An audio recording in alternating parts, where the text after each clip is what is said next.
नमस्कार दोस्तों, मैं विनीत विमल दास अमेजिंग फैक्ट्स ऑफ आसाम में आपका स्वागत करता हूं। दोस्तों, आसाम भारत का एकमात्र ऐसा राज्य है जो भारत के 6 राज्यों से बॉर्डर शेयर करता है। इसके अलावा आसाम वो राज्य है जो पूरे भारत को उत्तर पूर्व के राज्यों से जोड़ता है। और आसाम की ऐसी बहुत सारी बातें हैं जो कि काफ़ी हैरान करने वाली है। तो आज मैं बताने वाला हूँ आसाम के बारे में कुछ ऐसी बातें जो शायद आप नहीं जानते हैं।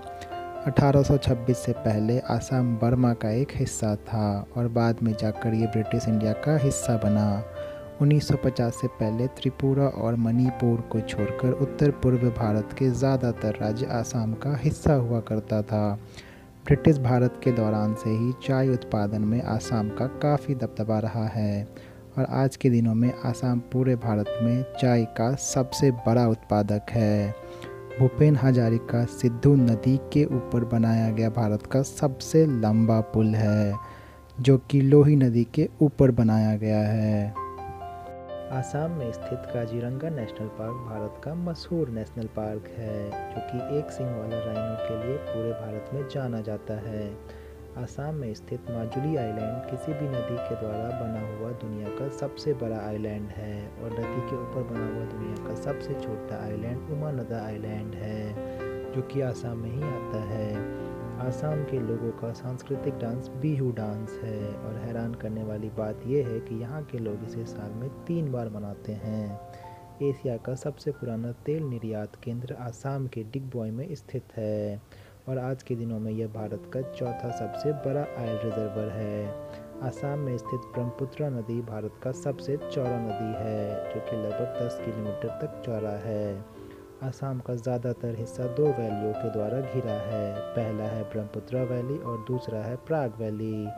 सबसे चौंकाने वाली बात यह है कि आसाम के दिमा हजाओ डिस्ट्रिक्ट में एक ऐसा गांव मौजूद है जहां पे काफ़ी सारे पक्षी इस रास्ते से गुजरते समय खुदकुशी कर लेते हैं। आसाम भारत का एक ऐसा राज्य है जहां पे सबसे ज़्यादा बांग्लादेश से आया हुआ शरणार्थी रहता है। आसाम का अर्थव्यवस्था उत्तर पूर्व भारत में सबसे बड़ा होने के बावजूद इसका नाम भारत के सबसे गरीब राज्यों में से गिना जाता है और आसाम का प्रति आदमी इनकम सालाना सिर्फ 60,000 है, जो कि भारत में 26वें स्थान पर आता है। आसाम में बोडो संप्रदाय लोगों की आबादी सिर्फ 12 से 13% है, लेकिन फिर भी यहाँ के बोडो संप्रदाय के लोग आसाम को 2 हिस्सों में तोड़कर बोडोलैंड की मांग करते हैं, जबकि यहाँ पे आसामियों की मात्रा 48% और बंगालियों की मात्रा लगभग 27% के आसपास है। आसाम में रहने वाले लोगों में 61% हिंदू, 34% मुसलमान और 3.5% ईसाई रहते हैं।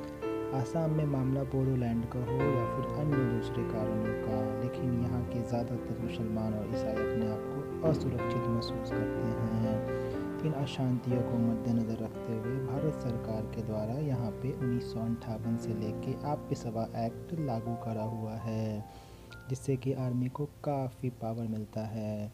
आशा करता हूँ कि आप सबको यह वीडियो पसंद आई हो। धन्यवाद।